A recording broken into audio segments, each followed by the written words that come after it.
Corporate job पाने के लिए आए थे। एग्जामिनेशन हॉल में जाने से पहले कुछ लोग आसान है बोलकर खुद को मोटिवेट कर रहे थे, तो कुछ लोगों का ध्यान सिर्फ इसी चीज़ में था कि वे कैसे दिख रहे हैं। यहाँ पर रोशनी उतनी नहीं थी जितनी एक एग्जामिनेशन हॉल में होनी चाहिए, लेकिन बैठने का इंतज़ाम एकदम बढ़िया था। कोई फर्रे न चलाए, इसके लिए यहाँ पर कैमरे भी लगे हुए थे। सब लोगों के बैठने के बाद यहाँ एक गार्ड आया जिसके पास गन भी थी। कैंडिडेट्स ने बिल्कुल जाहिर नहीं किया कि गन को देखकर उनके पैर डांडिया खेल गए।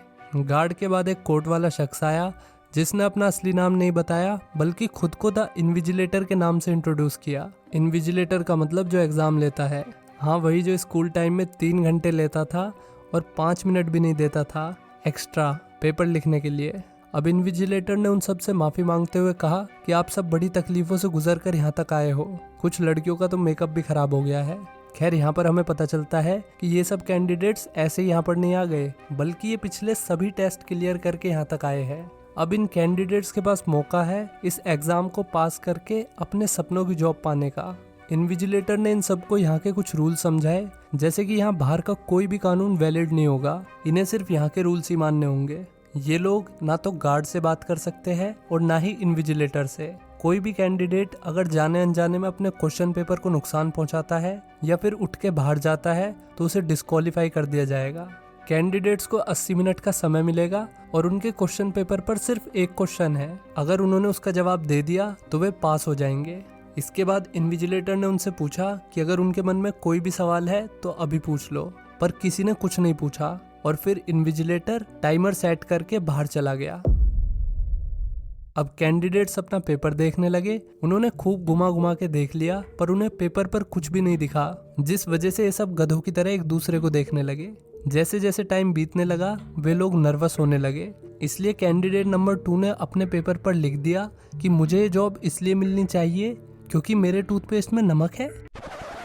कैमरे ने जूम करके देख लिया और फिर गार्ड ने उसे बड़ी तमीज से उठाया और फिर बड़ी तमीज से ही बाहर का रास्ता दिखा दिया, क्योंकि उस लड़की ने अपना पेपर खराब कर दिया था।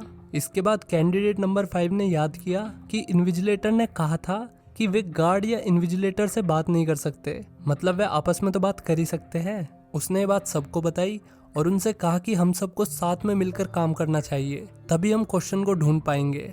वे सब लोग कुछ ना कुछ सुझाव देने लगे, लेकिन कैंडिडेट नंबर 1 कुछ नहीं बोला। क्या पता गुटखा खा रहा हो। उनमें से एक ने अपना नाम बताने की कोशिश की, लेकिन कैंडिडेट 5 ने उसे रोक दिया, ये कहते हुए कि हमें अपनी असली पहचान छुपा के रखनी चाहिए। इसलिए उसने सभी के पेट नेम रख दिए। कैंडिडेट 1 का नाम पड़ गया डेव, क्योंकि वो जब से यहाँ पर आया था तब से उसने एक भी शब्द नहीं बोला। फिर कैंडिडेट नंबर 5 ने एक जने का नाम रख दिया ब्राउन, एक का ब्लैक, हिंदी में कालिया, और खुद का वाइट, और लड़कियों का नाम रख दिया उनके बालों के कलर पे, जैसे कि ब्लॉन्ड, ब्रूनेट और डार्क। इसके बाद वाइट ने कहा कि उन्हें अपनी सीट से उठ जाना चाहिए, क्योंकि रूल्स में ऐसा कहीं नहीं बताया गया कि वे लोग उठ नहीं सकते। उसने चांस लिया और कुछ नहीं हुआ। गार्ड शांति से कोने में खड़ा रहा। इसका मतलब ये लोग यहाँ पे आराम से घूम भी सकते हैं। ब्रूनेट का मानना था कि पेपर पर क्वेश्चन को या तो इनविजिबल इंक से लिखा गया है या फिर वाटर मार्क से। वे सब इस थ्योरी को टेस्ट करने पे सहमत हो गए, पर उन्हें नहीं पता कि इसे कैसे टेस्ट किया जाए। ब्रूनेट अपने पेपर को लाइट में देखने लगी, लेकिन कुछ नहीं दिखा। उसने सबको ऐसा करने के लिए कहा क्योंकि हो सकता है कि क्वेश्चन सिर्फ एक बंदे के पेपर पर लिखा हो। सबने उसकी बात मानकर अपने पेपर चेक किए, सिवाय डेफ के। वाइट उसका पेपर छीनकर खुद ही चेक करने लगा, लेकिन उसे कुछ नहीं मिला। ब्लैक ने कहा कि हो सकता है कि क्वेश्चन सिर्फ यूवी लाइट या एक्सरे लाइट में दिखे। अब सब लोग स्विच बोर्ड ढूंढने लगे जिससे लाइट चेंज हो जाए, लेकिन उन्हें कुछ नहीं मिला। ब्लॉन्ड को दीवारों में इमरजेंसी लाइट्स दिख गई, लेकिन उन्हें चालू करने का स्विच नहीं था। अब उन्हें इमरजेंसी लाइट्स को चालू करने के लिए उन लाइट्स को तोड़ना पड़ेगा जो पहले से यहाँ पर मौजूद थी। ब्राउन इसके लिए तैयार नहीं था, इसलिए उन्होंने वोटिंग करी। ज़्यादातर लोग ये रिस्क लेने के लिए तैयार थे। अब सारी लाइट्स तोड़ने के बाद ब्लू इमरजेंसी लाइट्स जल गई। उन सब ने अपने पेपर्स चेक किए, सिवाय डेफ के। अब भी किसी को क्वेश्चन नहीं मिला। ब्रूनेट ने उन्हें सुझाव दिया कि उन्हें लाइट के ऊपर की लेयर को हटा देना चाहिए, जिससे शायद एक्सरे लाइट आए। लड़कियों की हील से उन्होंने लेयर को हटा दिया, जिससे लाइट का कलर बदल गया। बावजूद इसके भी उन्हें क्वेश्चन नहीं मिला। दूसरी लाइट्स की तरह ये लाइट भी इनके किसी काम नहीं आई। अब इनके पास सिर्फ 60 मिनट बचे थे। फ्रस्ट्रेशन में वाइट ने सभी को दूसरी तरह से सोचने के लिए कहा। अब जबकि सेकंड नंबर डिस्क्वालीफाई हो चुकी थी, तो वे उसके पेपर के साथ कुछ भी कर सकते थे। इसके बाद वाइट ने पेपर पर पेंसिल चलाना शुरू कर दिया, लेकिन इसका भी कोई फायदा नहीं हुआ। फिर उसने पेपर को कई टुकड़ों में फाड़ दिया ताकि वे लोग अलग अलग पेपर पर अलग अलग तरीके से एक्सपेरिमेंट करके देख सके। फिर वाइट ने उनमें से एक पेपर पर सूसू कर दिया, पर उससे भी बात नहीं बनी। हालांकि इससे वाइट को शांति मिल गई, बेचारा इतनी देर से रोक के बैठा हुआ था। इसके बाद ब्लैक और वाइट की बहस होने लगी इसी बात को लेकर कि उन्हें आगे क्या करना चाहिए। उन्होंने अपनी बहसबाजी बंद कर दी जैसे ही उन्होंने डेफ को रोते हुए देखा। डेफ ने बड़बड़ाते हुए कुछ बोला जो उसके अलावा किसी को समझ नहीं आया। असल में वो कह रहा है कि वीडियो को लाइक कर दो, लेकिन वो ये बात फ्रेंच में बोल रहा है। उसने इन सब से पूछा कि क्या उन्हें पेपर में कुछ दिख रहा है। उसके हिसाब से पेपर अपनी इमेज रिफ्लेक्ट कर रहा था। वो फ्रेंच में बोल रहा था, इसलिए किसी को कुछ समझ नहीं आया। सब लोग एकदम शांत हो गए जब ब्राउन ने अपनी थ्योरी बताई। उसके हिसाब से वे लोग किसी एग्जाम में नहीं बल्कि किसी बैटिंग शो में थे, जहां बोर्ड मेंबर्स उन पे बैट लगा रहे होंगे कि उनमें से कौन जीतेगा। ब्रूनेट के हिसाब से बोर्ड मेंबर्स के पास ये सब करने का फालतू टाइम नहीं होगा, लेकिन ब्राउन के हिसाब से बोर्ड मेंबर्स के लिए पैसा ही सब कुछ नहीं है। इतना पैसा कमाने के बाद अब उन्हें अपनी लाइफ में रिस्क और एंटरटेनमेंट की ज़रूरत होगी, इसलिए वे सब यहाँ पर है। अब सब लोग अपनी अपनी थ्योरी देने लगे। किसी के हिसाब से इन्विजिलेटर इस सब के पीछे था, जबकि कालिया का कहना था कि इस सब के पीछे कंपनी का चीफ एग्जीक्यूटिव ऑफिसर हो सकता है। अब ये लोग प्रेशर में कुछ भी बोले जा रहे थे, इवन एक दूसरे की बेइज्जती भी करने लगे। डार्क ने बड़े कॉन्फिडेंस से कहा कि उन्हें कोई नहीं देख रहा, क्योंकि यहाँ पर सब लोग सीईओ के अंडर काम करते हैं, उसी के पास कंपनी की सारी पावर है। डार्क की बातें सुन के लग रहा था कि उसे कंपनी के बारे में इन सबसे ज्यादा जानकारी है। ब्राउन ने उससे पूछा कि वो सीईओ के बारे में इतना कैसे जानती है। तब डार्क ने बताया कि वो एचआर के तौर पर इसी कंपनी के लिए काम करती है, लेकिन आज तक उसने कंपनी के सीईओ को नहीं देखा। डार्क ने बड़ी जॉब के लिए अप्लाई किया था, इसलिए आज वो यहाँ पर है। वाइट ने बताया कि उसे ये जॉब ऑफर हुई थी, जबकि बाकियों ने इस जॉब के लिए अप्लाई किया था। हालांकि इन सब में एक बात कॉमन थी कि वे कंपनी के बारे में कुछ भी नहीं जानते थे। ना उन्हें ये पता था कि कंपनी करती क्या है, क्योंकि उन्हें कहा गया था कि वे कंपनी से रिलेटेड कोई भी सवाल नहीं पूछ सकते। डार्क ने उन्हें बताया कि वे लोग एक मल्टी बिलियनियर फार्मास्यूटिकल कंपनी बिरोग में जॉब पाने के लिए एग्जाम दे रहे हैं। कुछ टाइम पहले जब पैंडेमिक फैला तो यही पहली कंपनी थी जिसने वैक्सीन बनाई। इनका एनुअल टर्नओवर $20 बिलियन है, सिर्फ इनके सीईओ की वजह से। तभी ब्लैक ने कहा कि हो सकता है कि कंपनी ने उस खतरनाक बीमारी का इलाज भी ढूंढ लिया हो जिसकी वजह से पूरी दुनिया में लाखों लोग मर रहे हैं। ब्रूनेट ने ब्लैक की बात को काटते हुए डार्क से कंपनी के बारे में और जानना चाहा। ये बात वाइट को थोड़ी अजीब लगी कि कहीं ब्रूनेट भी तो उसी वायरस से इन्फेक्टेड नहीं है। ब्रूनेट ने मना करते हुए बात को यहीं खत्म कर दिया। अब ब्रूनेट ने सबका ध्यान अपनी तरफ खींचते हुए गार्ड के सामने लाइटर निकाला और फिर वो फायर अलार्म को देखने लगी। सभी कैंडिडेट्स ने सोचा कि वे लाइटर से फायर अलार्म को ऑन कर देंगे तो यहाँ बारिश हो जाएगी और हो सकता है कि फिर पानी की वजह से पेपर पे लिखा हुआ क्वेश्चन दिखने लगे। ब्रूनेट अब चेयर पर चढ़ गई, लेकिन अब भी उसका हाथ फायर अलार्म तक नहीं पहुंच पा रहा था। वाइट ने उसकी मदद करते हुए उसे एक पेपर फोल्ड करके दे दिया, जिसे ब्रूनेट ने जला दिया और फिर फायर अलार्म चालू हो गया। लेकिन पानी से भी पेपर पर कुछ नहीं दिखा। अचानक गार्ड इन लोगों की तरफ बढ़ने लगा। ब्रूनेट ने वो जला हुआ पेपर खोल के देखा तो वो उसी का निकला। वाइट ने उसे धोखा दिया था ताकि कंपटीशन कम हो सके। गार्ड ने ब्रूनेट को धक्के मार के बाहर निकाल दिया। इसके बाद ब्लैक ने वाइट पे गुस्सा करते हुए लाइट्स आउट बोल दिया, जिससे सभी लाइट्स बंद हो गई।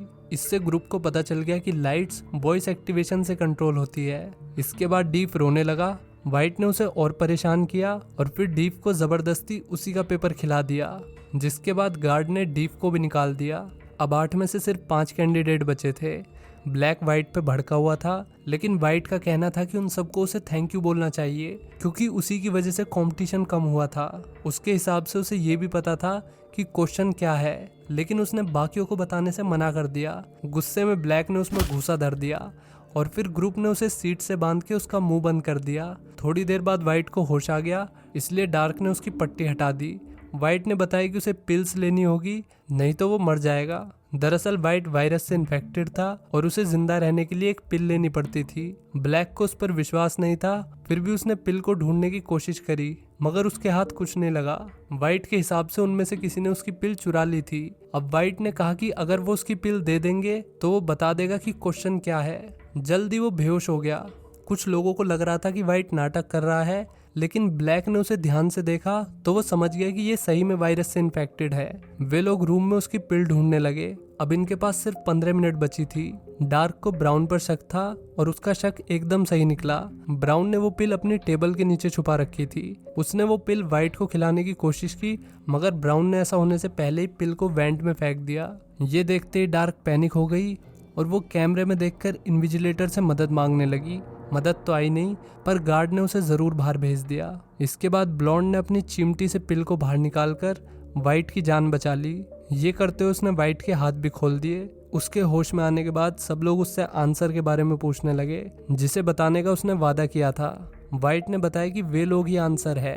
वे जब से यहाँ पर आए हैं तब से ही क्वेश्चन को ढूंढ रहे हैं, लेकिन वाइट के हिसाब से ना तो कोई क्वेश्चन है और ना ही उसका आंसर, बल्कि यहाँ आखिर तक जो बचेगा वही आंसर है। अगले ही पल वो बंदूक लेने के लिए गार्ड की तरफ भागा, लेकिन ब्लैक ने उसे सही टाइम पे रोककर खुद बंदूक ले ली। हालांकि ब्लैक ने वादा किया कि वो किसी को शूट नहीं करेगा।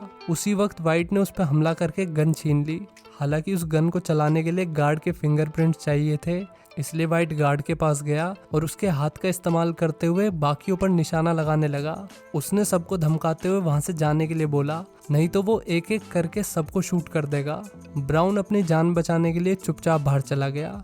ब्लॉन्ड भी बाहर जाने लगी, पर बाहर जाते जाते उसने लाइट्स आउट बोल दिया, जिससे रूम में पूरी तरह से अंधेरा हो गया। अंधेरा होने की वजह से वाइट पैनिक हो गया और रैंडमली शूट करने लगा। जब लाइट वापस आई तो उन्होंने देखा कि ब्लैक जमीन पे पड़ा हुआ है और उसे गोली भी लगी है। वाइट ने इधर उधर देखा तो उसे दिखा कि ब्लॉन्ड का एक पैर अभी भी रूम में ही है। वो उसे शूट करने वाला था, लेकिन एग्जाम का टाइम ओवर हो चुका था। अब वाइट ने कैमरे में देखकर इन्विजिलेटर से कहा कि वो जीत गया है। तभी गार्ड हरकत में आ गया। उसने वाइट को अपनी घड़ी दिखाई जिसमें अभी भी 20 सेकंड बचे हुए थे। इसका मतलब इन्विजिलेटर से बात करने की वजह से वाइट भी डिस्क्वालीफाई हो गया।